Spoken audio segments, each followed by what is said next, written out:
క్రీస్తునందు మమ్మల్ని అందరినీ ఎంతగానో ప్రేమించిన మా కన్న తండ్రి, దయగలిగిన మా దేవ, మీ పవిత్ర నామానికి, మీ పరిశుద్ధ నామానికి, మా ప్రభువును, మా ప్రియ రక్షకుడు, మీ ప్రియ కుమారుడైన క్రీస్తు వారి శ్రేష్టమైన అతి పవిత్రమైన నామంలో హృదయపూర్వకంగా కృతజ్ఞతాస్తుతులు చెల్లించుకొనిచున్నాం తండ్రి. దయగలిగిన మా దేవ, ఈ దినపు ఆరాధనలో భాగంగా మమ్మల్ని అందరినీ ఇక్కడ సమకూర్చి మీ సత్యవాక్యాన్ని ధ్యానించడానికి, అదేవిధంగా లోతైన మీ జ్ఞాన సంగతులు నేర్చుకుని మా అందరి సహవాసాన్ని బలపరుచుకుంటూ విశ్వాసంలో అభివృద్ధి పొందడానికి తండ్రి సంఘముగా మీ కుమారుని యొక్క శరీరముగా మాకు మీరిచ్చిన అవకాశాన్ని బట్టి హృదయపూర్వకంగా కృతజ్ఞతాస్తుతులు చెల్లిస్తున్నాం తండ్రి. ప్రభువా, మీ కృపలో మమ్మల్ని బలపరచండి, భద్రపరచండి, జ్ఞానము వివేకము మెండుగా అనుగ్రహించి ప్రభువా, మీ పిల్లలకు మీ సత్యవాక్యాన్ని సరిగా విభజించి ఉపదేశించుటకు గాను మీ సమయోచితమైన జ్ఞానమును, మరి ముఖ్యంగా మా యందు మీరు నివసింపజేసిన మా అందరి ఆదరణకర్త అయిన పరిశుద్ధాత్మ దేవుని సహాయమును మెండుగా ప్రసాదించమని క్రీస్తు నామములో ఈ ప్రార్థన మనం అడిగి వేడుకొనిచున్నాం మా కన్న తండ్రి, ఆమేన్. ప్రియమైన దేవుని పిల్లలారా, దేవాది దేవుని మహాకనికరాన్ని బట్టి, ఆయన యొక్క మహాకృపను బట్టి, దేవుని యొక్క జ్ఞానాన్ని నేర్చుకోవడానికి దేవుడు మనందరికీ ఈ విధంగా ఒక గొప్ప అవకాశాన్ని దయచేశారు. అందును బట్టి హృదయపూర్వకంగా తండ్రి అయిన దేవునికి, కుమారుడైన క్రీస్తు వారి పేరిట కృతజ్ఞతాస్తుతులు చెల్లిస్తున్నాను. ఈ యుగముల వరకు మనందరి ద్వారా నిత్యము దేవుని నామానికి మహిమ కలుగును గాక, ఆమేన్. ప్రియులరా, సంఘముగా ప్రపంచంలో ఎందరికో దక్కని భాగ్యాన్ని దక్కించుకుని ఆయన కుమారుడైన క్రీస్తు వారి రక్తంలో శుద్ధీకరించబడి విశ్వాసమందు స్థిరులుగా ప్రభు కార్యాభివృద్ధి యందు ఆసక్తి కలిగిన వారుగా ప్రభువులో కొనసాగుతున్న మనమందరము కూడా ఖచ్చితంగా ధన్యులము అని చెప్పక తప్పదు ప్రియులరా. ఆయన యొక్క ప్రేమను బట్టి, ఆయన యొక్క కృపను బట్టి ఈరోజు ప్రపంచవ్యాప్తంగా ఎన్నో సంఘాలు కూడుకొని ప్రతి చోట ఆయన నామాన్ని బట్టి ఆరాధన జరిగిస్తున్నారు. ఈ దినాలు రావాలని దేవుడు ఎప్పటి నుండో, జగత్తుకు పునాది వేయబడక ముందటి నుండి ఆశ కలిగి ఉన్నారు అనేది మొదటిగా మనం తెలుసుకోవాల్సిన సత్యం. యేసుక్రీస్తు అనే తన కుమారుని ద్వారా మనమందరము ఇక్కడ సంఘముగా సమకూర్చబడి, ఆ యేసుక్రీస్తు ప్రభు వారి ద్వారా సమకూర్చబడినటువంటి సంఘం తండ్రిని ఆరాధించవలసి ఉన్నదని, తండ్రిని ఆరాధిస్తూ ఆయన నామాన్ని బట్టి అతిశయిస్తూ, ఆయన్ను మహిమపరుస్తూ, ఆయన మార్గాల్లో నడవలసిన వారమై ఉన్నామని దేవుడు జగత్తుకు పునాది వేయబడక మునిపే ఇలాంటి వారు కావాలని, ఆయన మార్గాలలో కొనసాగాలి అనేది ఈనాటిది కాదు. ఏదో క్రీస్తు పుట్టిన తర్వాత, లేకపోతే క్రీస్తు బలియాగం జరిగించిన తర్వాత, లేకపోతే సంఘం ప్రారంభమైన వెంటనే ఏర్పరచబడినది కాదు ప్రియులారా. ఇది ఎప్పటిది అనేది మీరు జాగ్రత్తగా చూస్తే, యోహాను సువార్త, దయచేసి యోహాను సువార్త 4వ అధ్యాయము, యోహాను సువార్త 4వ అధ్యాయం 23వ వచనం జాగ్రత్తగా చూడండి. యోహాను సువార్త 4వ అధ్యాయము 23వ వచనం. అయితే యథార్థముగా ఆరాధించువారు, బాగా వినాలి, ఎలాంటి వారండి? యథార్థముగా ఆరాధించేవారు. అంటే దొంగ ఆరాధనలు కూడా ఉన్నాయా? యథార్థము కాని ఆరాధన కూడా ఉందా? యథార్థము కాని ఆరాధన కూడా ఉందా? ఉంది. యథార్థమైన ఆరాధన ఉంది, యథార్థము కాని ఆరాధన కూడా ఉంది.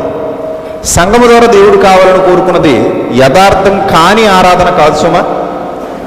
సంఘం ద్వారా దేవుడు కావాలని కోరుకున్నది ఏ ఆరాధన? యథార్థమైన ఆరాధన. గమనించాలి జాగ్రత్తగా. యథార్థముగా ఆరాధించేవారు ఆత్మతో, అనగా పరిశుద్ధాత్మను కలిగిన వారై పరిశుద్ధాత్మను కలిగిన వారు అన్యాయాన్ని సహించలేరు. దేవునికి విరోధంగా జరుగుతున్న దుష్కార్యాలను బట్టి నిమ్మకు నీరెత్తినట్టు ఉండలేరు. ఒకనాడు లోతు సొదొమ గొమొర్రా ప్రాంతాలు చెడిపోయినప్పుడు తన హృదయంలో నొచ్చుకున్నాడు. నీతిమంతుడే తన మనస్సును నొప్పించుకుంటూ వచ్చాడు. బాధపడ్డాడు, ఆవేదన పడ్డాడు. దేవుని జనాంగం చెడిపోతున్నప్పుడు పరిశుద్ధాత్మ కలిగిన వారు ఎవరు కూడా సంతోషంగా ఉండలేరు. దేవుని జనాంగం చెడిపోతున్నప్పుడు ఆత్మను కలిగిన వారు ఎవరు కూడా నాకెందుకులే అనుకున్నట్టుగా బ్రతకలేరు. దేవుని కార్యాలకు ఆటంకం ఏర్పడుతున్నప్పుడు ఆత్మ కలిగిన వారు ఎవరు కూడా నాకెందుకులే, ఎవరొకరు చేస్తారులే, ఎవరొకరు చూసుకుంటారులే అనుకునేలా ఉండలేరు. ఎందుకంటే యెరూషలేములో గోడలు పడిపోయినప్పుడు నెహెమ్యా ఆనందంగా లేడు. నెహెమ్యా ఆనందంగా ఉన్నాడు చెప్పండి? యెరూషలేము ప్రాకారాలు కూలిపోయినప్పుడు, ప్రాకారాలని శత్రువులు కూల్చేసినప్పుడు నెహెమ్యా ఆనందంగా ఉన్నాడా? అతని మొహం ఎలా ఉంది? చిన్నపోయింది, బాధగా ఉన్నాడు, ఆవేదనగా ఉన్నాడు. అప్పుడు రాజు అడుగుతాడు, ఎప్పుడు లేదు, నిన్ను ఎప్పుడు ఇలా చూడలేదు, నేను ఎందుకు ఇలా అయిపోతున్నాను? అప్పుడు నెహెమ్యా తన ఆవేదన చెప్పుకుంటాడు. నాకు ఆస్తులు పోయాయనో, నా అంతస్తులు పోయాయనో, లేకపోతే నాకు కుటుంబంలో సమస్యలు వచ్చాయనో, లేకపోతే నేను అనుకున్నది జరగలేదనో, నా సొంతంగా ఏవో ప్రాబ్లమ్స్ వచ్చాయనో నెహెమ్యా ఆవేదనలో లేడు. ప్రియులారా, దేవుని కార్యాలకు ఆటంకం కలిగింది, దేవుని పనులకు ఆటంకం కలిగింది, దేవుని పట్టణానికి ఇబ్బంది కలిగింది, దేవుని ప్రజలకు ముఖ్యంగా ఇబ్బంది కలిగింది అన్నప్పుడు పరిశుద్ధాత్మ కలిగిన వాడు ఆవేదనతో రగిలిపోయాడు, బాధతో ఉన్నాడు. ఇలా యథార్థముగా ఆరాధించేవారైన వాళ్ళు ఎవరైతే ఉన్నారో, ఈ గుంపు ఏదైతే ఉందో, ఈ యథార్థముగా ఆరాధించే వాళ్ళందరూ కూడా దేవుని నామాన్ని బట్టి అతిశయిస్తూ ఉంటారు తప్ప తమ సొంత అతిశయాలు వెతుక్కోరు. దేవుని సంబంధమైన క్రియలను బట్టి, దేవుని సంబంధమైన విషయాలలో వారు దేవుని కార్యాభివృద్ధిలో ఎప్పుడు ఆసక్తులుగా ఉండి దేవుని కొరకే మా జీవితం, దేవుని కొరకే మా జీవితం అనే ఒక స్థిరమైన పునాది మీద నిలబడి ఉంటారు. దీన్ని మీరు జాగ్రత్తగా పరిశీలన చేస్తే దేవుడు కూడా ఇది కావాలని కోరుకున్నాడు. అది మనం చదువుకుంటున్నాం. యథార్థముగా ఆరాధించేవారు, చూడండి, అయితే యథార్థముగా ఆరాధించేవారు ఆత్మతోనూ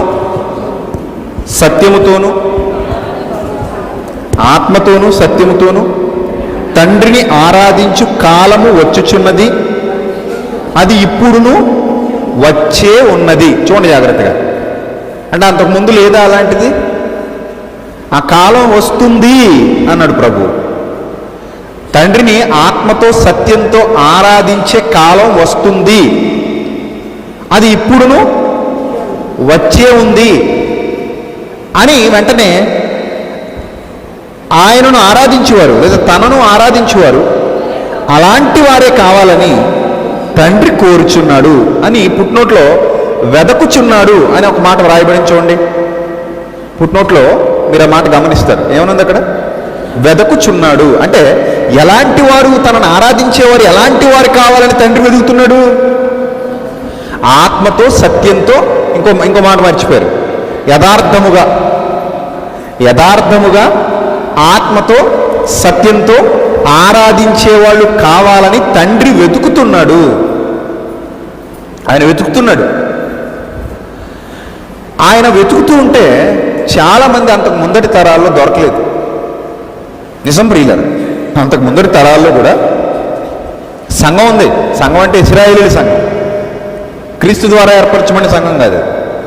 ఇశ్రాయేలీలో నుండి దేవుడు కోరుకున్నటువంటి దేవుని ప్రజల వాళ్ళు. కానీ వాళ్ళు ఆత్మతో సత్యంతో దేవుణ్ణి ఆరాధించలేదు. వాళ్ళు ఎలా ఆరాధించారు? మీరు నన్ను వ్యర్థముగా ఆరాధించున్నారు. ఎక్కడున్నమాట? మార్క్సు వార్త 7వ అధ్యాయం, 6వ వచనం జాగ్రత్తగా చూద్దాం. అందుకైన వారితో ఇలాగూ చెప్పెను, ఈ ప్రజలు పెదవులతో నన్ను గనపరచుదురు గాని వారి హృదయము నాకు దూరముగా ఉన్నది. వారు మానవులు కల్పించిన పద్ధతులు దేవోపదేశములని బోధించుచు నన్ను వ్యర్థముగా ఆరాధించుదురు. ఇక్కడ వ్రాయబడిన మాటలను జాగ్రత్తగా పరిశీలన చేస్తుంటే ఆనాడు కూడా ఆరాధన జరుగుతున్నట్టుగా మనకు అర్థమవుతుందంటే యేసుక్రీస్తు ప్రభువారు భూమి మీదకి వచ్చే కాలానికి కూడా ఇశ్రాయేలు జాతిలో సమాజ మందిరాలలో ఆరాధనలు అనేవి జరుగుతున్నాయి. కానీ ఆ ఆరాధనలను దేవుడు పరిగణనలోకి తీసుకోలేదు. అంటే ఇక్కడ మనకు ఒక అద్భుతమైన విషయం అర్థమవుతుంది. అదేంటంటే చాలా చోట్ల ఆరాధనలు జరుగుతూ ఉంటాయి, కానీ దేవుడు వాటన్నిటినీ పరిగణనలోకి తీసుకోడు. ఎందుకు ఈ ఆరాధనలు దేవుడు పరిగణనలోకి తీసుకోవట్లేదు అంటే, మరి ప్రజలు ఆరాధిస్తున్నారు కదా, తమకున్న హోదాను బట్టి, తమకున్న పలుకుబడిని బట్టి, తమకున్న డబ్బును బట్టి ఒక్కొక్కరు ఒక్కో విధంగా పెద్ద పెద్ద మందిరాలు నిర్మించుకుని, పెద్ద పెద్ద చర్చెస్, చాలా హంగులతో ఆర్భాటాలతో అక్కడ కూర్చుని ప్రజలందరూ ఆరాధన పేరుతో చాలా రకాలైన కార్యక్రమాలు జరిగిస్తూ ఉన్నారు కదా. మరలా అందరి ఆరాధన ఒక విధంగా లేదు కదా. ఆరాధనకు అనేక రకాలైన అర్థాలు, పరమార్థాలు చెప్పారు కదా. మరి ఇలాంటి సిచ్యువేషన్లో చాలా చోట్ల ఆరాధనలు జరుగుతూ ఉన్నప్పుడు దేవుడు వాటన్నిటినీ పరిగణనలోకి తీసుకొని, వాటన్నిటిని బట్టి నేను ఆనందిస్తున్నాను అని ఎంత మాత్రం చెప్పక ఏమని చెప్తున్నాడంటే, వారు నన్ను ఆరాధిస్తున్నారు సత్యమే, వారు నన్ను ఆరాధిస్తున్నారన్నది సత్యమే, కానీ సత్యముతో ఆరాధిస్తున్నారన్నది మాత్రం సత్యం కాదు. అర్థమవుతుందా? వారు నన్ను ఆరాధిస్తున్నారని వారు అనుకుంటున్నది ఏదైతే ఉందో అది సత్యమే కావచ్చు, కానీ వారి ఆరాధన వ్యర్థమైన ఆరాధన, అది అర్థము లేని ఆరాధన, అది నాకు ఉపయోగపడని ఆరాధన, అది నేను కోరుకోనని ఆరాధన, అది నేను ఆశించిన ఆరాధన కాదు. ఈరోజు కూడా చాలా చోట్ల ఆరాధనలు జరుగుతున్నాయి. చాలామంది బాహాటంగానే చెబుతారు మేము క్రైస్తవులము అని. బాహాటంగా మేము క్రైస్తవులము అని చెబుతారు, మేము చర్చికి వెళుతున్నామని చెబుతారు, ప్రతి ఆదివారం కొంత సమయాన్ని చర్చి కొరకు కేటాయిస్తారు, ఖచ్చితంగా కుటుంబం అంతా కలిసి చర్చికి వెళ్తారు, అక్కడ ఆరాధనకు సంబంధించి వాళ్ళు ఏ కార్యక్రమాలు అయితే పెట్టుకున్నారో వాటన్నిటిలో కూడా పాలిభాగం తీసుకుంటారు, తమ తమ గృహాలకు తిరిగి వెళ్ళిపోతారు. అక్కడ ప్రకటింపబడేది ఏ బోధ, వారు ఎలా ఉన్నారు, ఏం నేర్చుకుంటున్నారు, ఆ నేర్చుకున్న దాని ప్రకారంగా వీళ్ళ జీవితాలు ఉన్నాయా, అవన్నీ తర్వాత మాట్లాడుకుందాం. ఎందుకంటే అసలు ఆరాధన చేస్తామని వెళుతున్న వాళ్ళ హృదయం దేవుడి దగ్గరగా లేదు. అందుకే దేవుడు వాళ్ళని పరిగణనలో తీసుకోవట్లేదు. ఇక్కడ మీకు కయ్యను హేబేలు గుర్తు రావాలి. కయ్యను చాలామంది అంటారు కదా, కయ్యను కుళ్ళిపోయిన వంకాయలు, కుళ్ళిపోయిన టమాటాలు పట్టుకెళ్ళాడంటే దేవుడికి అంటారు, ఏదో వాళ్ళు చూసి వచ్చినట్టు. కుళ్ళిపోయిన వంకాయలు, కుళ్ళిపోయిన టమాటాలు పట్టుకెళ్ళాడు కాబట్టి దేవుడికి నచ్చలేదట. అంటే దేవుడు ఏమైనా కర్రీ చేసుకుని తింటాడా? మనం అంటే కుళ్ళిపోయినది తెస్తే వద్దంటాం, ఎందుకంటే మనకు ఉపయోగపడవు కాబట్టి, వాటి వల్ల మనకు యూజ్ లేదు కాబట్టి మనం వద్దంటాం. అది మనం అవమానంగా భావిస్తాం.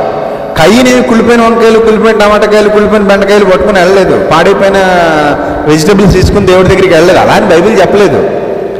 చాలామంది ఏమంటారంటే, హేబేల్ అంటే మొత్తం మందంతా తిరిగేసి బాగా వెతికేసి బాగా బలంగా ఉన్నదాన్ని తీసుకెళ్ళాడు దేవుడి దగ్గరికి, కయ్యని మాత్రం అలా కాదు, కొంచెం కుళ్ళిపోయినవి పట్టుకెళ్ళాడు, అందుకని దేవుడికి నచ్చలేదు. అంటే దేవుడు కూడా మనలాగే సరుకులు చూసి, సామాన్ చూసి, లేకపోతే తెచ్చినటువంటి వస్తువులు చూసి ప్రేమిస్తాడు అనుకోవటం అవివేకం ప్రియులారా. అక్కడ దేవుడు కయ్యనును అతని అర్పణను లక్ష్య పెట్టలేదు. అక్కడ కుళ్ళిపోయినది తెచ్చాడు, లేకపోతే పాడైపోయినది తెచ్చాడు అని బైబిల్లో లేదు. ఫస్ట్ ఎవరిని లక్ష్య పెట్టలేదు? కయ్యన్నే లక్ష్య పెట్టలేదు. కయ్యన్ని లక్ష్య పెట్టలేదు, నెక్స్ట్ ఎవరిని లక్ష్య పెట్టలేదు? అతని అర్పణను లక్ష్య పెట్టలేదు. కయ్యనును లక్ష్య పెట్టలేదు, అతని అర్పణను లక్ష్య పెట్టలేదు. మీరు ఈ విషయాన్ని జాగ్రత్తగా గమనిస్తే కయ్యను చెడిపోయాడు. కయ్యను హృదయం దేవుడికి నచ్చలేదు. కయ్యను చేసే ఆరాధన దేవుడికి నచ్చలేదు. కయ్యను చూపించే ఆ ప్రేమ ఏదైతే ఉందో అది దేవుడికి నచ్చలేదు కాబట్టి అతని అర్పణను దేవుడు లక్ష్య పెట్టలేదు. ఈరోజు కూడా మన ఆరాధన, ఇప్పుడు మనం అందరం ఆరాధనలో ఉన్నాం కదా, ఆత్మతో అనగా పరిశుద్ధాత్మను కలిగిన వారమై, సత్యము అనగా వాక్యముతో చక్కటి సహవాసంలో ఎక్కడెక్కడో ఉన్న మనమందరము ఒక చోట సమకూర్చబడి మన పనులన్నీ మానుకొని ఈరోజు సరిగ్గా సమయానికి ఇక్కడికి చేర్చబడి దేవుని వాక్యం వినాలన్న ఒకే ఒక్క ఆలోచనతో హృదయాలు ఇచ్చేసి మళ్ళీ వెళ్ళిపోయే లోకంలో కలిసిపోయి, చూసారా మొత్తం ట్రాక్ తప్పిపోయింది. అంటే ముందు జరిగిందంతా అబద్ధం అనమాట. ఇప్పుడు మళ్ళీ వెళ్ళిపోయే లోకంలో కలిసిపోయిన పదం వస్తుంది అంటే ముందు చెప్పిందంతా ఏంటి? నటన. ఆ నటన నిజమైతే ఎంత బాగుండేది? అది ఆరాధన, అది నటన. కానీ ఆ నటనే నిజమైతే అది ఆరాధన. ప్రేమించవచ్చు, ప్రేమ నటించవచ్చు, అవునా కదా? మీరే చెప్పండి. ప్రేమించొచ్చు, అలాగే ప్రేమ నటించొచ్చు. రెండు నిజమే కదా. ప్రేమించడం నిజమే, ప్రేమ నటించడం నిజమే. ఇప్పుడు ప్రేమించడం అనేది అది ఇంపార్టెంట్ థింగ్, నటించడం అనేది అది ఇంపార్టెంట్ కాదు.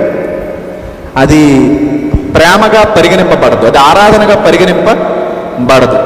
ఈ విషయాన్ని మీరు జాగ్రత్తగా గమనిస్తే ప్రియులరా, ఈరోజు చాలామంది యొక్క ఆరాధన ఎలా ఉంది అంటే దేవుడు మెచ్చేదిగా, దేవుడికి నచ్చేదిగా లేదండి. దేవుడు అంగీకరించేదిగా లేదు. ఆరాధనకి మనం డెఫినేషన్ ఇవ్వలేం. చాలామంది అంటారు కదా, మొదట పాటలు పాడాలి, తర్వాత ప్రార్థన చేయాలి, తర్వాత అందరూ ఒకసారి లేచి నిలబడాలి, చప్పట్లు కొడుతూ ఒక పాట పాడాలి, మళ్ళీ తర్వాత అందరూ కూర్చొని ఒక పాట పాడాలి, తర్వాత అందరూ మోకరించి ఒక చిన్న ప్రార్థన చేయాలి, తర్వాత ఒక పావుగంట అర్ధగంట వాక్యం చెప్పాలి, తర్వాత అందరు లేచి కానుకలు సమర్పించాలి, తర్వాత ఒకరి జీవితంలో జరిగిన విషయాలు ఒకరు సాక్ష్యంగా ఒకరికొకరు అందరూ పంచుకోవాలి. ఇవన్నీ జరిగితే చివరిలో చిన్న ప్రార్థన చేసుకుని వెళ్ళిపోవాలి. ఇదే ఆరాధన అని అనుకునేవాళ్ళు లేకపోలేదు. ఇంకా దీనికి రకరకాల ఉన్నాయండి. ఒక రకంగా ఇది వంకాయ కూర 100 రకాలుగా వండుకున్నట్టు మనోళ్ళు కూడా ఆరాధనకు 100 రకాల డెఫినేషన్లు ఇచ్చేశారు. కానీ ఒక విషయం గుర్తుపెట్టుకోండి ప్రియులారా, ఆరాధన అంటే దేవుణ్ణి మనకంటే ఎక్కువగా ప్రేమించడం అని అర్థం. అంటే ఆరాధన అంటే అర్థం ఏంటి? నాకంటే ఎక్కువగా నా తండ్రిని ప్రేమించడం, నా మీద అధికారాన్ని, నా మీద సమస్త అధికారాన్ని నేను కోల్పోయి నా మీద సమస్త అధికారాన్ని ఎవరికి అప్పగించటం? నా తండ్రికి అప్పగించటం. ఈరోజు ఇక్కడికి వచ్చింది కూడా, ఈ ఆరాధన అనే ఈ కార్యక్రమానికి వచ్చింది కూడా ఆయన మాటల్ని ఒడిసిపట్టి హృదయంలో భద్రం చేసుకోవడం కోసం. అలాగే వారి హృదయము నాకు దూరముగా ఉన్నది అన్నాడు కదా దేవుడు. వారి హృదయం నాకు ఎలా ఉంది? దూరముగా ఉన్నది అన్నాడు కదా. ఆ హృదయాన్ని దేవుడికి ఇవ్వడం కోసం. ఇప్పుడు ఎప్పుడైతే వాక్యం మన హృదయంలోనికి వచ్చేస్తుందో, మన హృదయం ఎవరికి ఇస్తున్నాం? ఆయన వాక్యానికి ఇస్తున్నాం. అప్పుడు ఆ హృదయం ఎవరిది అవుతుంది? దేవునిది అవుతుంది. ఆ వారి జీవితంలో ఆరాధన జరుగుతుంది. ఆరాధన అంటే కేవలం ఇక్కడ జరుగుతుందో గంట అని మాత్రమే భ్రమపడకండి ప్రియులరా. సంఘంగా కూడుకొని సత్యాన్ని నేర్చుకుంటున్నాం. సంఘం దేవుని కొరకు చేసే ప్రతి కార్యక్రమం ఆయన ఆరాధిస్తూ చేసే కార్యక్రమమే. అది అన్నడూ మర్చిపోకండి. సంఘము దేవుని కొరకు చేసే ప్రతి కార్యక్రమము కూడా ఆయన మీద ప్రేమతో ఆయనను ఆరాధిస్తూ చేసేటువంటి కార్యక్రమమే అని మీరు ఎన్నడూ మర్చిపోకూడదు. ఇది నేను దేవుని ప్రేమిస్తున్నాను కనుక చేస్తున్నటువంటి ఆరాధన. కానీ ఈరోజు సమాజంలో ఆరాధన లేదు. ఎంతమంది అండి దేవుణ్ణి ప్రేమించేవారు ఎంతమంది ఉన్నారు? ఆయన ఆరాధించేవారు ఎంతమంది ఉన్నారు? ఆయన పట్ల భక్తి కలిగి జీవించే వాళ్ళు ఎంతమంది ఉన్నారు? యథార్థమైన భక్తి భావాలు కలిగిన వాళ్ళు ఎంతమంది ఉన్నారు? ఇవన్నీ మీరు ఆలోచన చేస్తే మానవ సమాజం ఆ విషయంలో వెనుకబడిపోయింది అని చెప్పక తప్పదు. అంటే వాళ్ళ హృదయాలలో యథార్థమైన ఆరాధన జరగట్లేదు. దేవుడు కోరుకున్న ఆరాధన అయితే జరగట్లేదు. అర్థమవుతుందా? దేవుడు కోరుకున్న ఆరాధన అయితే జరగట్లేదు. కానీ దేవుడు కోరుకున్నాడు, అలాంటి వారికి కావాలని వెతుకుతున్నాడట. అంటే ఇప్పుడు మీ అందరిలో కూడా దేవుడు వెతుకుతూ ఉన్నాడు కదా. మీ అందరిలో పేరు చొప్పున ఎవరిని విడిచిపెట్టకుండా పేరు చొప్పున ఇక్కడ కూర్చున్న ప్రతి ఒక్కరిలో దేవుడు తనను ఆరాధించేవారు కావాలని వెతుకుతున్నాడా లేదా? మీరు చెప్పండి. వెతుకుతున్నాడా? మీ అందరిలో వెతుకుతున్నాడా? వెతుకుతున్నాడు కదా. మనలో ఏ ఒక్కరు ఆయన ఆరాధించకపోయినా, మనలో ఏ ఒక్కరు ఆయన పట్ల యథార్థంగా లేకపోయినా మన ఆరాధన వ్యర్థమే కదా. మన పాటలు వ్యర్థం కదా, అప్పుడు మన స్తుతులు వ్యర్థం కదా, మన స్తోత్రాలు వ్యర్థం కదా, మన ప్రార్థన వ్యర్థం కదా, మన భక్తి జీవితం అంతా వ్యర్థమే కదా. అప్పుడు మనం ఇచ్చే కానుకలు వ్యర్థమే కదా, మనం దేవుని పక్షాన జరిగించే కార్యాలు వ్యర్థమే కదా. ఎందుకంటే నా హృదయంలో ఎవరు లేరు? దేవుడు లేడు. నా హృదయంలో ఆయనకు చోటు లేదు. నా హృదయంలో ఆయన వాక్యం లేదు, ఏమీ లేదు. కానీ నేను ఆరాధనలో ఉన్నానంటున్నాను. అంటే ప్రేమిస్తున్నానని చెబుతూ ప్రేమ నటిస్తున్నాను. ఇది ప్రేమ కానే కాదు. సో దీనికి మీకు ఖచ్చితమైన ఎగ్జాంపుల్స్ ఇస్తాను. పాత నిబంధన భక్తి జీవితాలు, వాళ్ళ జీవితాలు చూస్తే అసలు వీళ్ళు దేవుని ప్రజలంటే దేవుని కొరకు బ్రతకటం అంటే ఎలాగ బ్రతకాలి అన్నంతగా వాళ్ళ వేషధారణ ఉండేది. కానీ వాస్తవానికి వాళ్ళ జీవితాలు మాత్రం అలా ఉండేవి కావు. వేషధారణ మాత్రం ఆ స్థాయిలో ఉండేది. అరే దేవుని కోసం బ్రతికే వాళ్ళంటే ఇలాగే ఉంటారు. ఈ వేషధారణ చూడండి, వీళ్ళ వీళ్ళ వీళ్ళ పద్ధతులు చూడండి, వీళ్ళ పండుగలు చూడండి, వీళ్ళ వాతావరణం, వీళ్ళ ఆలోచనలు చూడండి, ఇది కాదా భక్తి అంటే అన్నట్టుగా వాళ్ళ ప్రవర్తన ఉండేది. వాళ్ళు చేసే పండుగలు, వాళ్ళ ఆచార వ్యవహారాలు, వాళ్ళ సంవత్సరాంతపు పండుగలు, సంవత్సర ప్రారంభపు పండుగలు, ఈ పండుగలన్నీ కూడా నియామక కాలాలు, వాళ్ళు పాటించేటువంటి విశ్రాంతి దినాలు, సమాజ మందిరపు కార్యక్రమాలు, ఇవన్నీ కూడా వాళ్ళ భక్తి జీవితాన్ని సమాజానికి ప్రతిబింబించేవిగా వాళ్ళను వాళ్ళు ఎక్స్పోజ్ చేసుకోవడానికి ఉపయోగపడేవన్నమాట వాళ్ళకి, అంతే. కానీ వాళ్ళలో అంత పెద్ద జనాంగంలో, అంతమంది ఇశ్రాయేలీల్లో, అన్ని లక్షల మంది ప్రజలలో, ఆ దేశం అంతటిలో ఆయన కొరకు యథార్థంగా ఆరాధన చేసేవాళ్ళు ఎవరైనా ఉన్నారంటే ఉండేవారు కాదు. ఈరోజు కూడా ప్రియులరా, లక్షలాది కోట్లాది ప్రజలు ఆదివారం రాగానే ఆరాధనల పేరుతో సంఘాలన్నీ కూడుకుంటున్నాయి. కానీ ఎంతమంది హృదయాల్లో దేవుడు ఉన్నాడు అనేది ఇంపార్టెంట్. ఇక్కడ ఎంతమంది హృదయాల్లో దేవుడు ఉన్నాడు, ఎంతమంది హృదయాలు దేవుడికి ఇచ్చారు, ఇది ఇంపార్టెంట్.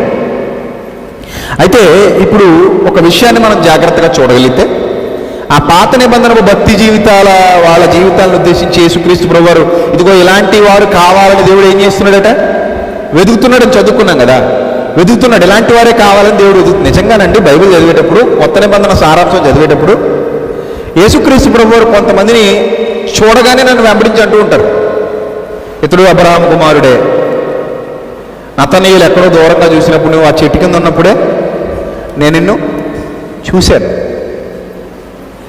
ఇతను కూడా అబ్రహాము కుమారుడే, ఇతను దేవుని కుమారుడే, ఇతను నమ్మకస్తుడు, నువ్వు నన్ను వెంబడించు. ఇలాంటి పదాలు అందరి గురించి అనరు, ఎక్కడెక్కడో ఒక్కొక్కరిని మాత్రం అంటూ ఉంటారు.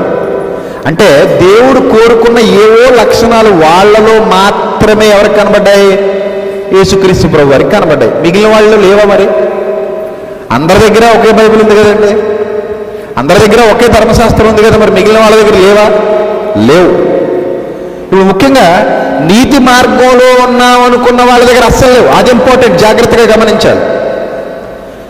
వాళ్ళు ఎవరంటే శాస్త్రులు, పరిసయ్యులు. వాళ్ళు ఆల్రెడీ ఎక్కడ ఉన్నట్టుగా సమాజానికి ఫోకస్ అవుతున్నారు, నీతి మార్గంలో ఉన్నట్టు. విశ్వాసి కంటే సమాజానికి బాగా ఫోకస్ అయ్యేవాడు ఎవడో సేవకుడు, బోధకుడు. నీతి మార్గంలో ఉన్న విశ్వాసులందరినీ నడిపిస్తున్న నాయకుడుగా ఉన్న సేవకుడు అంటే ముందు నీతి మార్గంలో ఉన్నోడుగా ఎవరిని చూపిస్తారు? చూపిస్తారంటే కింద కూర్చున్న పైన మాట్లాడేవాడిని చూపిస్తారు. ఎందుకంటే ఈజ్ ద లీడర్. వాడు మొత్తాన్ని సంఘాన్ని లీడ్ చేస్తూ ఉన్నాడు దేవుని వాక్యాన్ని ఆధారం చేసుకుని. సో ఇమ్మీడియట్గా ఎవరయ్యా దేవుని నీతి మార్గంలో నడిపించేవాడు అనగానే తప్పీమని ఎవరిని చూపిస్తారు? సేవకుని చూపిస్తారు అందరూ వేలెత్తి. మరి ఆ కాలంలో ఎవరున్నారంటే సేవకులే. ఎవరు? శాస్త్రులు, పరిసయ్యులు. ఆ శాస్త్రులు, పరిసయ్యులు వాళ్ళ జీవితాలు చూస్తుంటే ఆ జీవితాల్లో దేవుడు లేడే.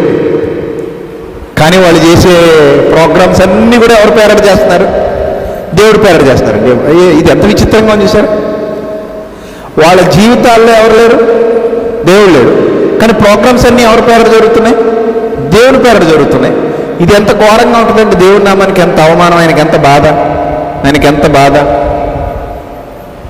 ఎంత బాధ చూడండి.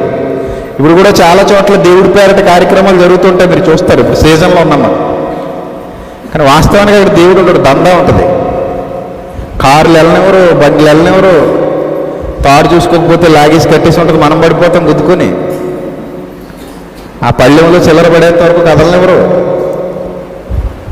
సో ఇవన్నీ ఎవరి కోసరా నాయన అంటే ఎవరి కోసం? వాళ్ళ లెక్కల్లో ఏం కాదండి. ప్లేట్లో పడేది పోతుంటుంది. పైపెచ్చు పేరుకు మాత్రం ఎవరు? దేవుడు. పేరుకు మాత్రమే దేవుడు ప్రియులు, తీరుకు దేవుడు కాదు. ఈ సందర్భాన్ని గమనిస్తే ఇశ్రాయేలు జీవితాలు కూడా అలాగే ఉన్నాయి. వాళ్ళ సంత వీధుల్లో వందనాలు కోరుతున్నారట శాస్త్రులు, పరిసయ్యులు. పొడవాటి నిలువు టంకులు ధరిస్తున్నారు, వందనాలు కోరుతున్నారు, గొప్ప కోరుతున్నారు, పేరు ప్రఖ్యాతుల కోసం ఎదురు చూస్తున్నారు. కానీ వాళ్ళ జీవితాల్లో ఎవరు లేరు? దేవుడు లేడు. వాళ్ళ హృదయాల్లో దేవుడికి చోట్లేదు. నో స్పేస్, చోట్లేదు అసలు. ఇలాంటి సిచ్యువేషన్లో యేసుక్రీస్తు ప్రభువు వచ్చి మాట్లాడుతున్నది ఏంటంటే, నా తండ్రిని ఆత్మతో సత్యంతో ఆరాధించేవాళ్ళు కావాలి, వాళ్ళకంటే ఎక్కువగా తండ్రిని ప్రేమించేవాళ్ళు కావాలి, వాళ్ళకంటే ఎక్కువగా తండ్రి కొరకు తపన పడేవాళ్ళు కావాలి, వాళ్ళ సర్వ శరీరం మీద తండ్రికి అధికారం ఇచ్చిన వాళ్ళు కావాలి.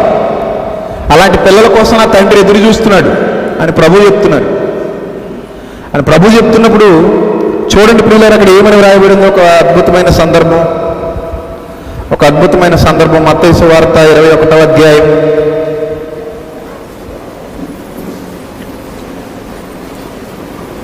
మత్తయి సువార్త 21వ అధ్యాయం 23వ వచనం. మత్తయి సువార్త 21వ అధ్యాయము 23. ఆయన దేవాలయంలోనికి వచ్చారు. యెరూషలేము దేవాలయంలోనికి వచ్చి బోధ చేస్తూ ఉన్నారు. ప్రజలందరినీ కూర్చోబెట్టి బోధిస్తూ ఉంటే, యెరూషలేము అనేది కేంద్రస్థానం వాళ్ళందరికీ. సో అక్కడ చీఫ్ ఉండేవాడు, హై ప్రీస్ట్, వాడే ప్రధాన యాజకుడు. ఇప్పుడు కాబట్టి మనం వాడంటున్నాం, కానీ ఆ టైంలో వాడంటే అయినట్టే. ప్రధాన యాజకుడు అంటే వాళ్ళ దేవుడితో సమానం. ఈ ప్రధాన యాజకులు వచ్చారట, ప్రజల పెద్దలు వచ్చారట. ఆయన ఎదుకొచ్చి, నీకు అసలు అధికారం ఎక్కడదయ్యా అని అడిగారు. నువ్వు ఏ అధికారం వలన ఈ కార్యాలు చేస్తున్నావు అని అడిగారు. నీకు ఈ అధికారం ఎవడిచ్చాడు? అసలు నీకు ఎవడిచ్చాడు? ఈ అధికారం నీకు ఎవడిచ్చాడని అడుగుగా యేసు, నేను మిమ్మల్ని కూడా ఒక మాట అడుగుతాను, అది మీరు నాతో చెప్తే నేను ఏ అధికారం వల్ల ఈ కార్యాలు చేస్తున్నానని మీతో చెప్తా. యోహాను బాప్తిసం ఇస్తున్నాడు కదా, అది ఎక్కడి నుంచి వచ్చింది చెప్పండి మొదట. అప్పటికే యోహాను బాప్తిస్మాలు ఇచ్చేస్తూ ఉన్నాడు. అప్పుడే బాప్తిస్మం ప్రారంభం. అంతకుముందు వీళ్ళకి బాప్తిస్మంతో పరిచయం లేదు. ఎవరికి? ఇశ్రాయేలీకి. బాప్తిస్మంతో అంతకుముందు పరిచయం లేదంటే కొత్తగా ప్రారంభమైంది బాప్తిస్మం. ఎవరి ద్వారా? యోహాను గారి ద్వారా. అందుకే బాప్తిస్మం ఇచ్చి యోహాను అన్నాడు. ఆయన పేరే అది అయిపోయింది. ఆయన పేరుకు ముందు ఏం తగిలించాం? మనంగా దేవుడు బాప్తిస్మం ఇచ్చి యోహాను. అసలు అతను బాప్తిస్మం ఇవ్వడానికే పుట్టాడు అనమాట. అంటే మార్గం సిద్ధపరచడానికి పుట్టాడు యేసుక్రీస్తు ప్రభు వారికి. అప్పుడు బాప్తిస్మాలు ఇస్తున్నాడు, ప్రజలందరూ వచ్చి బాప్తిస్మాలు పొందుతున్నారు, ప్రజలందరూ యోహాను మాటలు వింటున్నారు. దానికి యేసుక్రీస్తు ప్రభు వారు కౌంటర్ క్వశ్చన్ అడిగారు. యోహాను ఇచ్చే బాప్తిస్మం ఎక్కడి నుంచి వచ్చింది చెప్పండి అని అడిగారు. అప్పుడు వాళ్ళు ఆలోచించుకుంటున్నారట, ఏమని? పరలోకం నుండి కలిగినదా, మనుషుల నుండి కలిగిందా అంటే అక్కడ దాని ఉద్దేశం ఏంటంటే, యోహాను అనే ఒక పర్సన్ ఉన్నాడు, అందరికీ బాప్తిసం ఇస్తున్నాడు. ఇప్పుడు యోహాను ఏ అధికారంతో బాప్తిసం ఇస్తున్నాడు? పైన వాళ్ళు మాట్లాడిందే అధికారం గురించి. నువ్వు ఏ అధికారంతో బోధ చేస్తున్నావు? నువ్వు ఏ అధికారంతో ప్రజలకి ఈ విషయాలు చెప్తున్నావు? నువ్వు ఏ అధికారంతో ప్రజల ముందు ఇలా మాట్లాడుతున్నావు? నువ్వు నీకు ఎవడిచ్చాడు ఈ అధికారాన్ని అని అడిగారు. ఇప్పుడు ప్రభు అంటున్నారు, బాప్తిసం ఇస్తున్నాడు కదా ఆల్రెడీ యోహాను, ఆ అధికారం దేవుడి వద్ద నుండి వచ్చిందా, లేక మనుషులు ఎవరైనా నువ్వు ఇచ్చేవే బాప్తిస్మాలు అంటే ఇచ్చేస్తున్నాడా? సో ఈ అధికారం ఎక్కడదో మొదట నాకు చెప్పండి అని అడిగాడు. అప్పుడు వాళ్ళు ఎలా లాక్ అవుతున్నారు చూడండి. అప్పుడు వాళ్ళు అనుకుంటున్నారు, పక్క పోయి ముందు ఒక్క నిమిషం బాబు వస్తూ ఉండు, ఒక్క నిమిషం వచ్చేస్తాం ఇప్పుడే, జస్ట్ చిన్న మీటింగ్, ఇలా రండి అన్న, పక్క రండి తీసుకెళ్ళి, కమ్ ఫార్వర్డ్, అందరూ ముందుకు రండి, మాట్లాడుకుందాం. ఏమని మాట్లాడుకున్నారు వాళ్ళు? మనము పరలోకం నుండి వచ్చింది అని చెప్పామనుకో, మనం అసలు నమ్మలేదు కదా మరి అతన్ని. మనం అసలు అతన్ని ఏం చేయలేదు, నమ్మలేదు. ఇక్కడ మీరు అండర్లైన్ చేసుకోవాల్సిన విషయం ఏంటంటే, దేవుడు ఏనాడో యెషయా గారితో ప్రవచనమే చెప్పించాడు. ఆ ప్రవచనాలు ఇళ్ళు చదువుతున్నారు దద్దమ్మలు. ఆ ప్రవచనాలు చెప్పించి పంపించిన యోహాన్నే వీళ్ళు ఏం చేయలేదట, నమ్మలేదంటే వీళ్ళు దేవుడిని ఆరాధిస్తున్నారు అనుకోవాలి. ఇప్పుడు వాక్యాన్ని ఆరాధిస్తున్నారా? జరుగుతున్న కార్యాన్ని గమనించగలిగే స్థితిలో లేడంటే నీలో పరిశుద్ధాత్మ లేదని అర్థం. అక్కడ జరుగుతున్న కార్యాన్ని బట్టి అది దేవుని ఆత్మ, దురాత్మ. అక్కడ దేవుడున్నాడా, దుష్టుడున్నాడా? అది పరిశుద్ధాత్మ వలన జరుగుతున్న కార్యమా లేక దురాత్మ వలన జరుగుతున్న కార్యమా? అక్కడ వినబడుతున్నది సత్యమా, సత్యమా? అతడు నీతిమంతుడా, నీతిమంతుడా, యథార్థవంతుడా, దొంగ, నిజంగా దేవుడికి భయపడేవాడా లేక దేవుడి పేరట మోసం చేసేవాడా? ఇవన్నీ గమనించగలగాలి. నిజంగా నీ దగ్గర ఏముంటే? పరిశుద్ధాత్మ ఉంటే. కానీ పరిశుద్ధాత్మ వాళ్ళలో లేదు. వాళ్ళు నిజంగా దేవుణ్ణి ఆరాధించే వాళ్ళు కాదు. వాళ్ళ హృదయాలలో దేవునికి చోటు లేదు. లేదు కనుక వాళ్ళు యోహాను ఎక్కడి నుంచి వచ్చాడు అని అడిగితే, ఇప్పుడు మనము పరలోకము నుండే వచ్చింది యోహానికి అధికారం అంటే గనుక మరి మీరు ఎందుకు నమ్మలేదయ్యా అని మనల్ని నిలదీస్తాడు. రెండో క్వశ్చన్ పడుద్ది. ఇప్పుడు మనం ఆన్సర్ ఇచ్చుకోలేం. ఎందుకంటే మనకంటే ఎవరైనా ఎక్కువ ఫేమస్ అవుతుంటే మనం వాడిని నమ్మం. ఇది మనకున్న ఈగో ప్రాబ్లం అంతే. అర్థమవుతుందా? వాడు దేవుని యొద్ద నుండి వచ్చాడా లేకపోతే దేవుని కొరకు బ్రతుకుతున్నాడా, పరిశుద్ధుడా, యథార్థవంతుడా, ఇవన్నీ అనవసరం. నాకంటే ఎక్కువ పాపులారిటీ వచ్చింది అంటే నేను ఇంక నమ్మను. నాకంటే ఎక్కువ గణపరచబడుతున్నాడు అంటే నేను నమ్మను. అది శాస్త్రుడి పరిచయంలో ఉన్న పెద్ద రోగం, పెద్ద జబ్బు. ఈ జబ్బుకు బానిసలు కాబట్టి వాళ్ళు ఘనత కావాలి, వాళ్ళే గొప్పవాళ్ళు కావాలి, వాళ్ళే దేవుని ప్రతినిధులుగా చాలామంది అవ్వాలి. ఇది వాళ్ళ భావన. అలానే వాళ్ళు ఏమైనా యథార్థంగా ఆరాధిస్తున్నారంటే యోహాను ఆరాధనతో పోల్చుకుంటే ఎవరిది ఎక్కువ గొప్ప ఆరాధన? ఎవరిదైనా గొప్ప ఆరాధన? యోహానుదా, శాస్త్రులదా, ప్రధాన యాజకులదా? యోహానే గొప్పగా ఆరాధిస్తున్నాడు తండ్రిని. తండ్రిని ఆరాధించడం అంటే దేన్ని బట్టి మనం అంచనా వేయగలం? నువ్వు తండ్రిని ఆరాధిస్తున్నావు, దేన్ని బట్టి అంచనా వేయగలవు? చేతులు ఒక్కని బట్ట? కళ్ళు మూసుకుని అందరూ దేవుడిని ఆరాధించండి అంటే అదే, దాన్ని బట్టి ఆరాధిస్తున్నారని చెప్తావా? దానికంటే మూర్ఖత్వం ఏముండదు. నిజం ప్రియులారా, రాజమండ్రిలో అతిపెద్ద సంఘం ఇప్పుడున్న ఒక సంఘంలో ఒకప్పుడు ఇదే ఆరాధన, ఇప్పటికే అదే ఆరాధన. అందరూ లేచి నిలబడి చేతులు పైకెత్తండి దేవుణ్ణి ఆరాధించుకుందాం అంటారు. నాకు అస్సలు అర్థం కాదు. చేతులు పైకెత్తి ఇలా అంటే అదేనా ఆరాధన? ఇప్పుడు చేతులపై ప్రతివాడు దేవుణ్ణి ఆరాధిస్తున్నట్టేనా? హృదయంలో ఏమీ లేకుండా చేతులు గాలిలో లేచి గరిగర ఊగుతుంటే అది ఆరాధన ఎలా అవుతుందండి? హృదయంలో ఎవరు లేరు, దేవుడు లేడు, గాలిలో చేతులు ఊపితే ఆరాధించినట్ట? ఎవరికి కావాలి అది? ఎవరికి కావాలండి? హృదయంలో దేవుడు లేనప్పుడు గాలిలో చేతులు ఊపితే ఆరాధన ఏంటి? భార్య మనసులో భర్త లేడు, భార్య మనసులోనే ఎవరు లేరు, భర్త లేడు. బయటికి వెళ్ళినప్పుడు ఆఫీసు నుంచి వచ్చినప్పుడు ఊపుతుంది చేతులు. ఏ ఉపయోగం చెప్పండి? ఏమైనా ఉపయోగం ఉందా? ఆఫీస్కి వెళ్ళినప్పుడల్లా ఇలా అంటుందనుకోండి, అరగంట సేపు ఊపినా ఏ ఉపయోగం లేదు. అంటే దాంట్లో మనం ఏం అర్థం చేసుకోవాలంటే పూర దరిద్రుడే సాయంత్రం వరకు ప్రశాంతంగా ఉంటాను అన్నట్టు అంతే. అంతే కదా మరి. అలాంటి ఆరాధన అవసరమా చెప్పండి? అవసరమా? No use.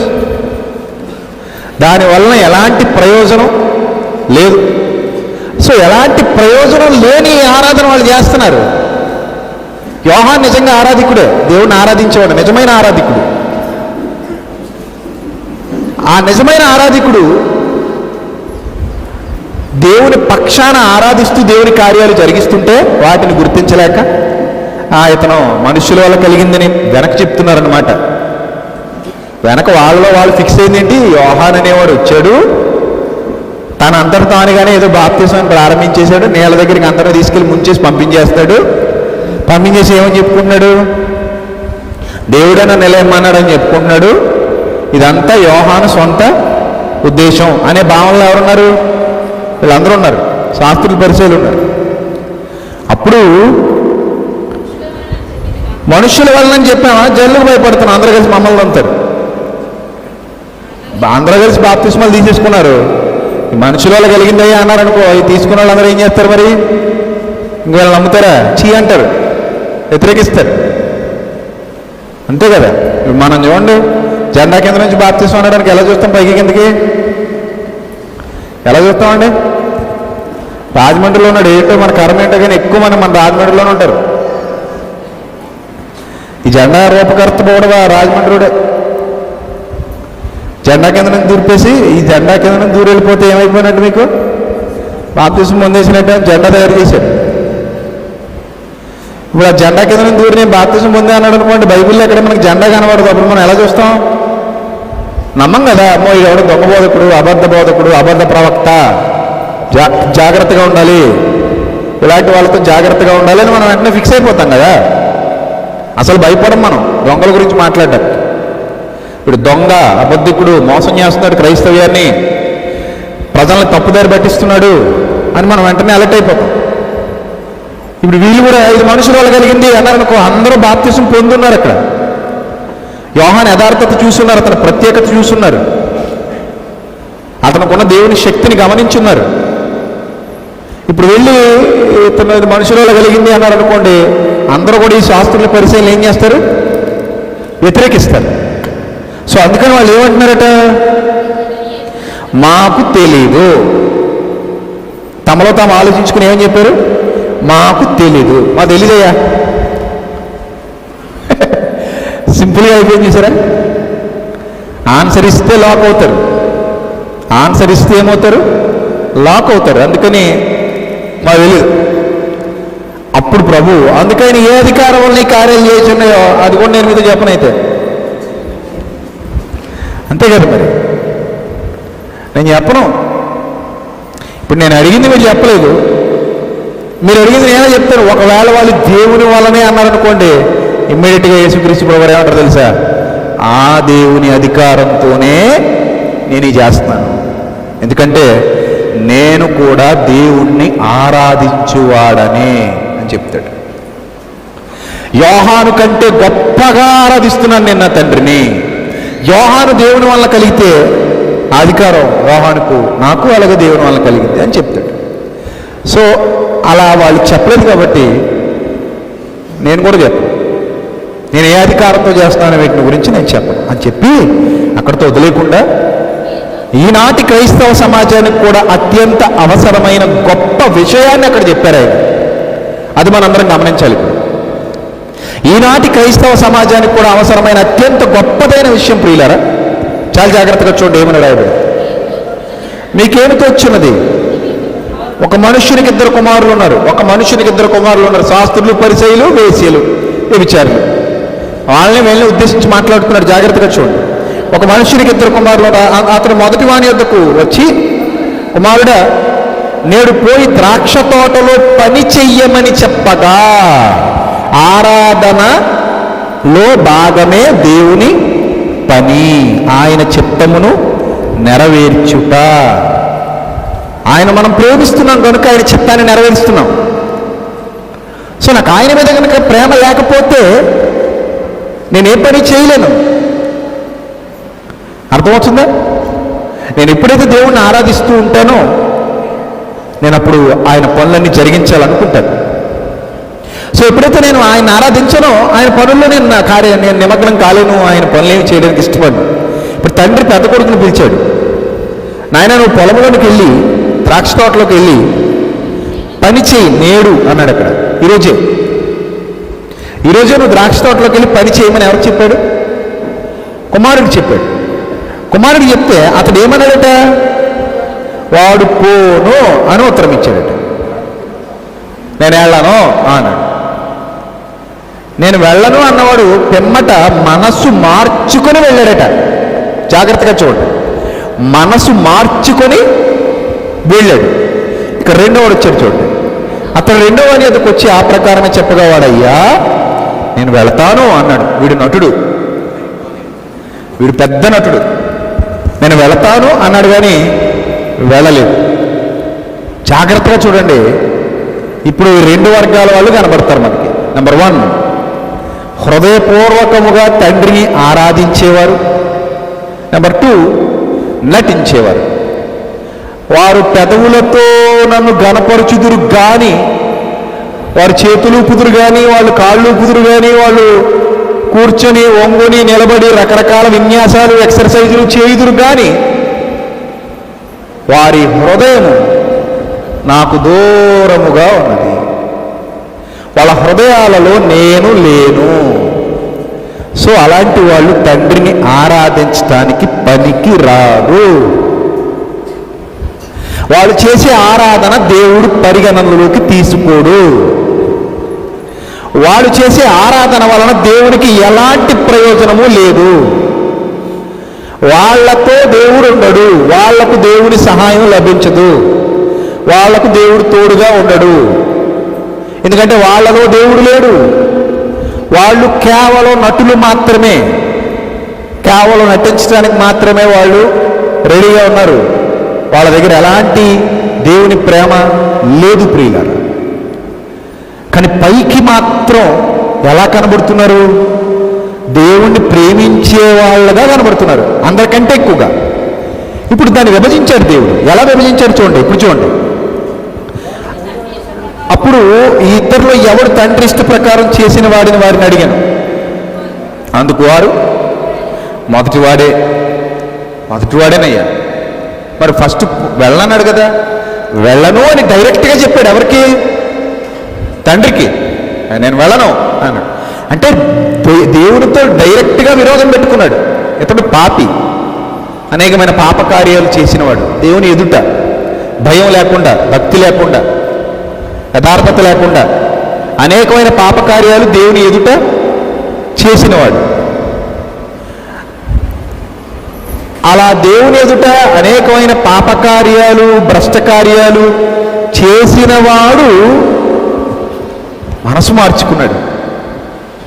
నేరుగా దేవుడితో శత్రుత్వాన్ని కోరుకున్నవాడు మనసు మార్చుకున్నాడు. దేవునికి విరోధిగా బ్రతికినవాడు మనసు మార్చుకుని నేను ఆయన చిత్తాన్ని జరిగించాలి అని కదిలాడు. కానీ వీడు ఉన్నాడు, చూశారు? వీడు, ప్రభువా నువ్వంటే నాకు చాలా ఇష్టం, డాడీ ఐ లవ్ యూ, నువ్వంటే నాకు చాలా ప్రేమ, నేను నిన్ను ప్రేమిస్తున్నాను, నేను నీ కుమారుణ్ణి, నేను నీతోనే ఉంటాను, నువ్వు ఉంటే నాకు చాలు యేసయ్యా. ఈ బ్యాచ్ అనమాట. ఈ విధంగా ఉన్నాడనమాట. నువ్వు ఉంటే నాకు చాలు, నువ్వే నా ప్రాణం, నువ్వే నాకు లోకం, నువ్వు లేకపోతే నాకు జీవితమే లేదు అన్నట్టుగా, ఆయనలో ఉన్నట్టుగా, ఆయనతో ఉన్నట్టుగా, ఆయన కొరకు అన్నట్టుగా, ఆయన కొరకు బ్రతుకుతున్నట్టుగా నటించిన ఈ అతిపెద్ద నటుడు ఆయన చిత్తాన్ని నెరవేర్చడానికి మాత్రం, ఆయన ఆరాధించడానికి మాత్రం వెళ్ళలేకపోయాడు. ఆయన ఆరాధించడానికి వెళ్ళలేకపోయాడు పిల్లలు. అప్పుడు ప్రభు అంటున్నారు చూడండి. అందుకు యేసు, సొంకరులు మొదటి వాడికి సాదృశ్యం, మొదటి కుమారుడికి సాదృశ్యం. ఎవరెవరట? సొంకరులు, వేశ్యలు మీకంటే ముందుగా దేవుని రాజ్యములో ప్రవేశించుదురని మీతో నిశ్చయముగా చెప్చున్నాను. సొంకరులు, వేశ్యలు మీకంటే ముందుగా దేవుని రాజ్యములో ప్రవేశించుదురని మీతో నిశ్చయముగా చెప్పుచున్నాను. యోహాన్ అనే ఆయన నీతి మార్గమున మీ యొద్దకు వచ్చాను. చూసారా? వాళ్ళ ఆన్సర్ ఇవ్వకపోయినా వాళ్ళ ఆన్సర్ ఈయన ఇస్తున్నాడు. ఇప్పుడు ఏమన్నా తెలుసా? యోహాన్ అనే ఆయన నీతి మార్గమున మీ యొద్దకు వచ్చాడు, కానీ మీరు అతన్ని ఏం చేయలేదు. మీరెవ్వరూ కూడా ఆయన్ని నమ్మలేదు. ఆయన ఇచ్చే బాప్తిస్మాన్ని నమ్మలేదు. అది దేవుని వలన జరిగేటువంటి కార్యము అని మీరు నమ్మలేదు. దాని వెనక దేవుడున్నాడు అని మీరు నమ్మలేదు. అతని వెనక దేవుడున్నాడు అని మీరు నమ్మలేదు.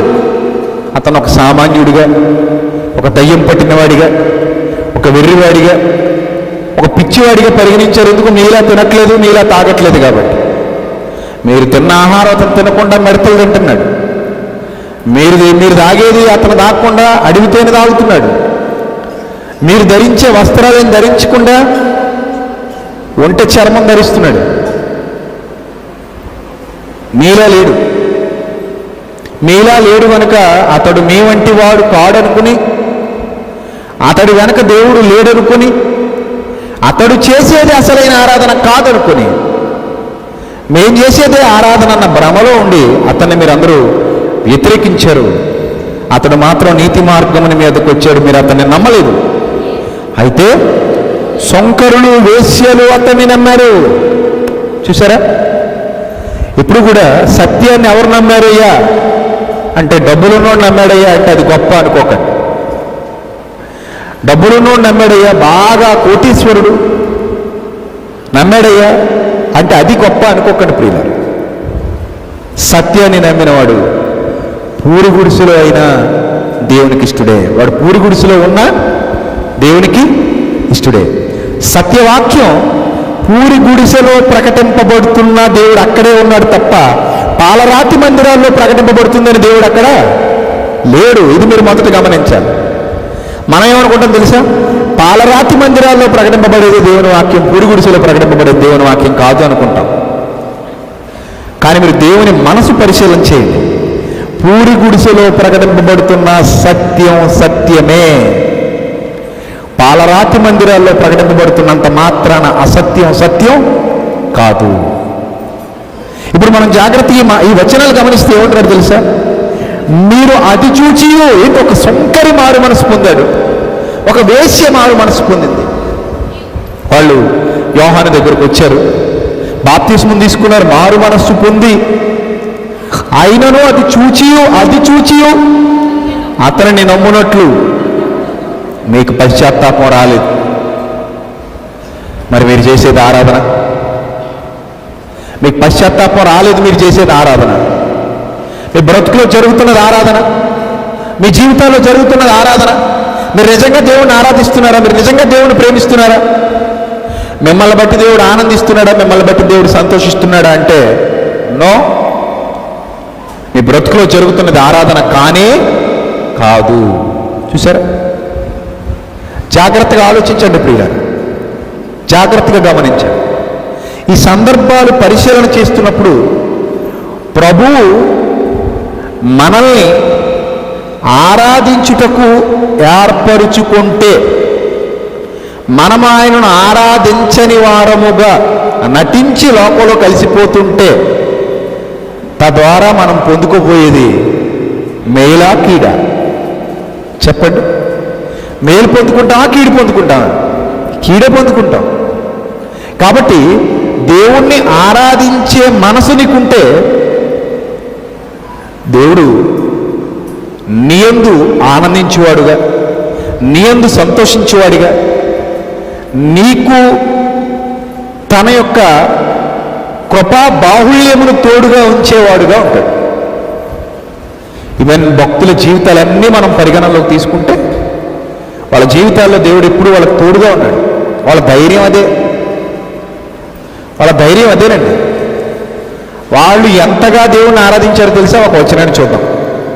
కీర్తనల గ్రంథం 73వ కీర్తన 23వ వచనం చూద్దాం. కీర్తనల గ్రంథం 73వ కీర్తన 23వ వచనం జాగ్రత్తగా చూడండి. అయినను నేను ఎల్లప్పుడూ నీ యొద్ద ఉన్నాను. అయినను నేను ఎల్లప్పుడూ నీ యొద్ద ఉన్నాను. నీ యొద్ద ఉన్నాను, నేను ఎల్లప్పుడూ నీ యొద్ద ఉన్నాను. నా కుడి చేయి నీవు పట్టుకొని ఉన్నావు. నా కుడి చేయి నీవు పట్టుకొని ఉన్నావు. ఆరాధన చేసేవాడికి వచ్చే లాభాలు చూసారా? అర్థమవుతుందా? నీది నిజమైన ఆరాధన అయితే, నాది నిజమైన ఆరాధన అయితే, మనందరిది నిజమైన ఆరాధన అయితే మన కుడి చేతిని ఎవరు పట్టుకుంటారు? దేవుడు పట్టుకుంటాడు. అంటే మనల్ని నడిపిస్తాడు, మనకు తోడుగా ఉంటాడు, మనల్ని బలపరుస్తాడు, మనల్ని స్థిరపరుస్తాడు, మనకు సహాయం చేస్తాడు.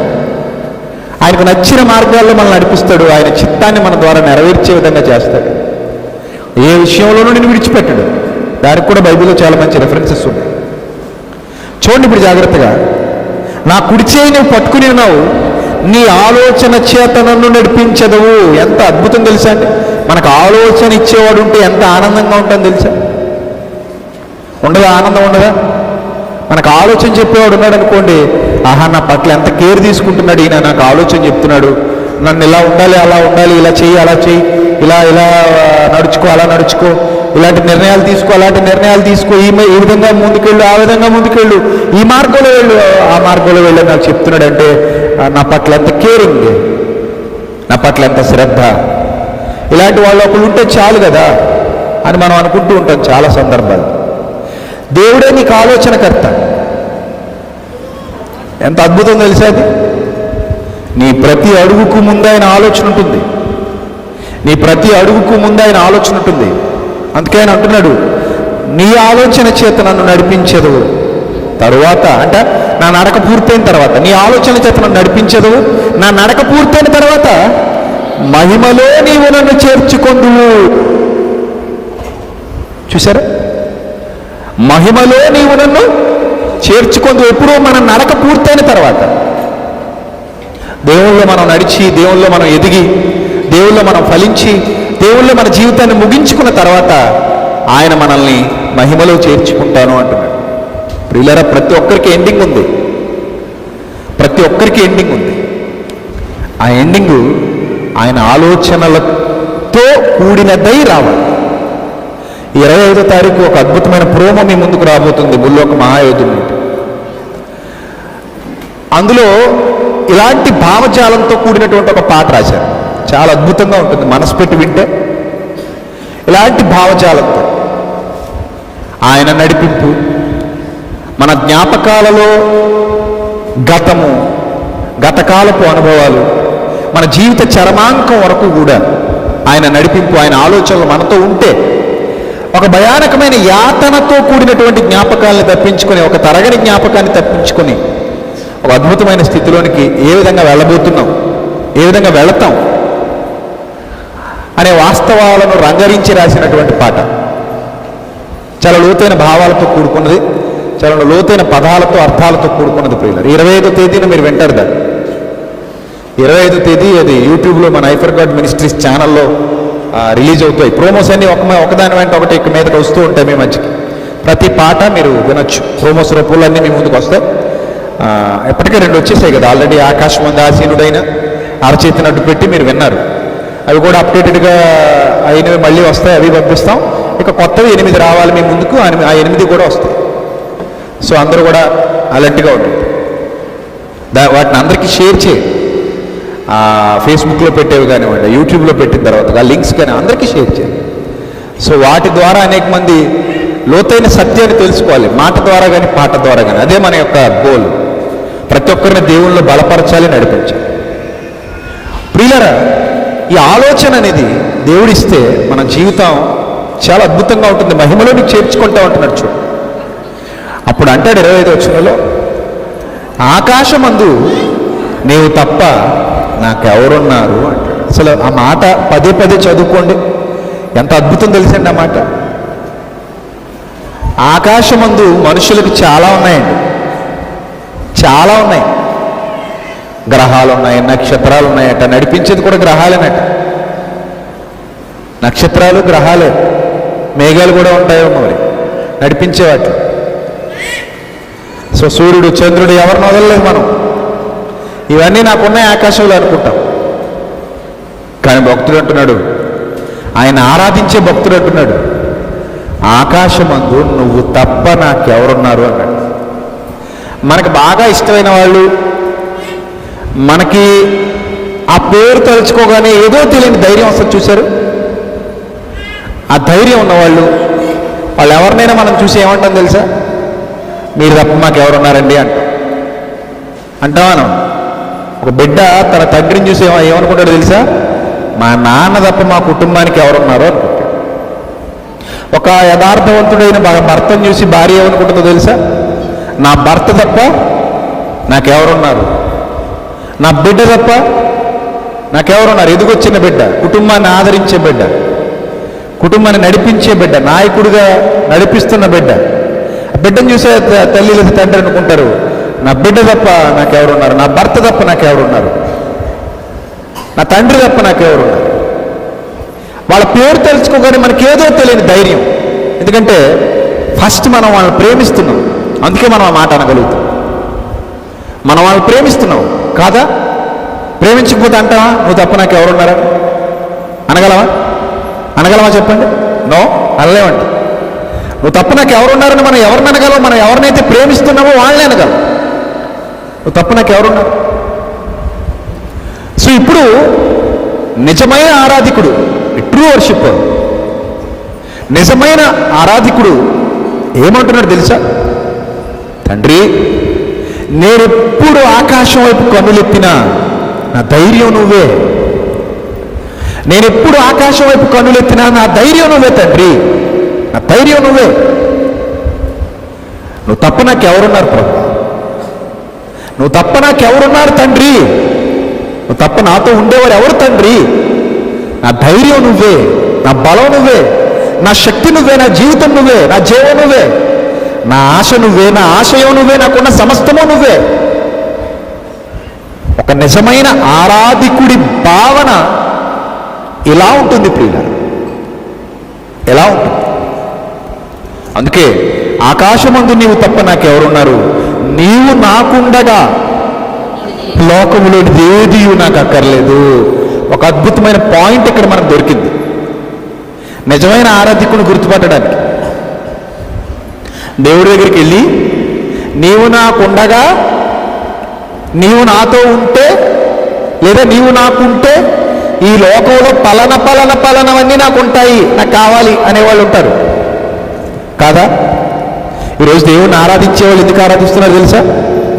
దేవుణ్ణి ఆరాధించడం వలన నాకు లోకంలో ఇవి ఉన్నాయి, లోకంలో అవి ఉన్నాయి, లోకంలో ఇంకోటి ఉన్నాయి, లోకంలో ఇంకోటి ఉన్నాయి అని చెప్పుకునే వాళ్ళని చూస్తాం. పైపెచ్చు మహాప్రభువులు వాటికి సాక్ష్యాలను పేరు పెట్టారు. దేవుణ్ణి ఆరాధించడం వల్ల మాకు ఇవి ఉన్నాయి, అవి ఉన్నాయి, అవి ఉన్నాయి, ఇవి ఉన్నాయని చెప్తున్నారు. కానీ ఇక్కడ భక్తుడు అంటున్నాడు, నీవు నాకు ఉండగా లోకములోనిది ఏది నాకు అక్కర్లేదు, నువ్వు నాకుంటే చాలు. చూసారా ఎంత ప్రేమ, చూశారా ఎంత గొప్ప ఆరాధన, చూశారా? ఇలాంటి ఆరాధన చేసేవాళ్ళు కావాలని దేవుడు ఎదురు చూస్తున్నాడు. అప్పటి నుంచి జగత్తుకు పునాది వేయబడక ముందటి నుంచి ఎదురు చూస్తున్నాడు దేవుడు. ఎస్, నాకు ఇలాంటి వాళ్ళు కావాలి, ఇలాంటి ఆరాధన చేసేవాళ్ళు కావాలి, ఈ విధంగా నన్ను ఆరాధించేవాళ్ళు కావాలి. తండ్రి నువ్వు తప్ప నాకు ఎవరున్నారని మోకరించి ప్రార్థిస్తుంటే తండ్రి పొలకించిపోతాడు ప్రియులారా. నిజం. తండ్రి నువ్వు తప్ప నాకు ఎవరున్నారు అనే మాట మీరు పలికి అలాంటి ప్రార్థన మీ బ్రతుకులో జరిగిన నాడు తండ్రి పులకరించిపోతాడు. ఆయన ఆనంద పరవశుడవుతాడు. నా బిడ్డ చేసే ఆరాధన ఈ విధంగా ఉంది, నేను తప్ప ఎవ్వరూ లేరనే భావన నా బిడ్డలో ఉంది. నా మీద ఇంతగా ఆధారపడిన నా కుమారుడు, నా కుమార్తె మీ కుడి చేయి నేను ఎప్పుడు పట్టుకొని ఉంటాను అని దేవుడు మన కుడి చేయిని పట్టుకుని నడిపిస్తాడు, ఆలోచన చెబుతాడు. తర్వాత మనల్ని అందరినీ ఆయన మహిమలో చేర్చుకుంటాడు. చెప్పగలిగే ధైర్యం, హృదయపూర్వకంగా చెప్పగలిగే ధైర్యం మనకు రావాలి. అదే నిజమైన ఆరాధన. ప్రభువా, నేను ఆకాశం వైపు కనులెత్తి చూసిన ప్రతిసారి నా ధైర్యం నువ్వే ప్రభువా. నువ్వు తప్ప నాకెవరున్నారు తండ్రి, నువ్వు తప్ప నాకెవరున్నారు ప్రభువా, నా ధైర్యం నువ్వే అనే మాట నీ బ్రతుకులో ఏనాడైతే నీ తండ్రికి వినబడుతుందో అది శాస్త్రుల జీవితాల్లో లేదు ప్రియులారా, పరిసయ్యుల జీవితాల్లో లేదు, భక్తులని చెప్పుకుంటూ నటిస్తున్న వాళ్ళ జీవితాల్లో లేదు. కానీ సొంకరులు అలాంటి మాటలు మాట్లాడారు, వేశ్యలు అలాంటి మాటలు మాట్లాడారు, మారు మనసు పొంది నిజంగా తండ్రిని ఆరాధించిన వాళ్ళు అలాంటి మాటలు మాట్లాడారు. ఆ భావాలు వాళ్ళ హృదయాల నుంచి పెళ్ళు బుక్కుతూ బయటకు వచ్చాయి. వాళ్ళు అలాంటి భావజాలంతో ప్రభువును ఎదుర్కొన్నారు, అలాంటి ఆలోచనలతో ప్రభువును ఎదుర్కొన్నారు. వాళ్ళు అలాంటి ప్రేమ చూపించారు ప్రభు పట్ల. నీ జీవితంలో, నా జీవితంలో అలాంటి ప్రేమను దేవుడు కోరుకుంటున్నాడు ప్రియులారా. అలాంటి ఆరాధన దేవుడు కోరుకుంటున్నాడు. మనం చేయగలం, అది చేస్తున్నాం, అది చెయ్యాలి. ఆ బంధం అసలు ఎంత దృఢంగా ఉంటుందో తెలుసా? అప్పుడు నువ్వు తప్ప నాకెవరున్నారు తండ్రి అంటే, నువ్వు నాకుంటే చాలు ప్రభువా. ఆకాశమందు నువ్వు తప్ప నాకెవరున్నారు, నీ పొందు నాకు ధన్యకరం. కింది మాటల్లో అదే ఉంది, నీ పొందే నాకు ధన్యకరం. నేను దగ్గర మెప్పు పొందాలి, నేను నిన్ను ప్రేమించాలి, నీ చేత ప్రేమించబడాలి. అలాంటి ఆరాధన నా బ్రతుకులో జరగాలి. కాబట్టి ప్రియులారా, ఏదో విన్నాం వెళ్ళిపోయామని కాకుండా విన్న వాక్యాన్ని మీ హృదయంలో భద్రం చేసుకుని దేవునికి ఎలా కావాలని నేను అడుగుతున్నాడు, నేను అలాగే నేను వస్తాను ప్రభు అని దగ్గరికి నువ్వు సిద్ధపడాలి. వాక్యం నీ హృదయానికి చేరిందంటే అర్థం ఏంటి తెలుసా? మై డియర్ సన్, నాకు నువ్వు ఇలా కావాలి. అందుకే నీ దగ్గరికి తన మాటను పంపించాడు ఈరోజు. ఈరోజు నీ హృదయంలోనికి వెళ్ళిందా ఈ మాట? నీ హృదయంలోనికి ఈ మాటలు వెళ్ళాయి కదా? చెవుల ద్వారా హృదయంలోనికి ఈ మాటలు వెళ్ళాయి కదా? మీ అందరికీ వెళ్ళాయి కదా? అంటే దీని అర్థం ఏంటో తెలుసా నా ప్రియులైన సహోదరి మల్లారా?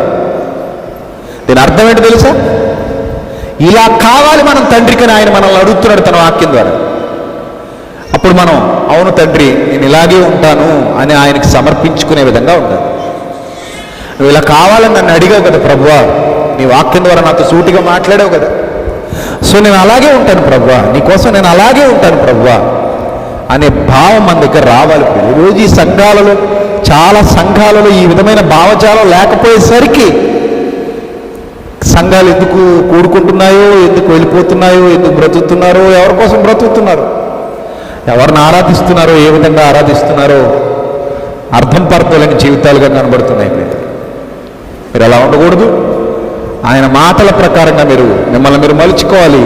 అలాంటి ప్రేమ నీ తండ్రికి నీ ద్వారా కావాలి. అటు ధన్యత దేవుడు నీకు నీ కుటుంబానికి సమృద్ధిగా దయచేయను గాక. తలలు వంచండి, ప్రార్థన చేసుకోండి. క్రీస్తునందు మమ్మల్ని అధికముగా ప్రేమించిన మా కన్న తండ్రి, దయగలిగిన మా దేవ, ఇప్పటివరకు విలువైన మీ జ్ఞాన సంగతులు మీ పిల్లలకు వివరించడానికి మీరు చేసిన సహాయమును బట్టి స్తోత్రం ప్రభు. ఏమిచ్చి మీ రుణం తీర్చుకోగలం తండ్రి. ప్రభు మా పట్ల మీరు చూపించే ప్రేమ గొప్పది ప్రభు, దాన్ని వర్ణించడానికి మా జీవితకాలం సరిపోదు తండ్రి. మా బ్రతుకులు ఏపాటివి తండ్రి, మా జీవితాలు ఏపాటివి ప్రభు. ఇంతలో కనబడి అంతలో మాయమైపోయే ఆవిరి వంటి జీవితాలు కలిగిన వాళ్ళం తండ్రి. ప్రభు మిమ్మల్ని ఎలా ప్రేమించాలో, మీకు మేము ఎలా కావాలో అనేకమైన విషయాలు మాకు నేర్పించారు తండ్రి.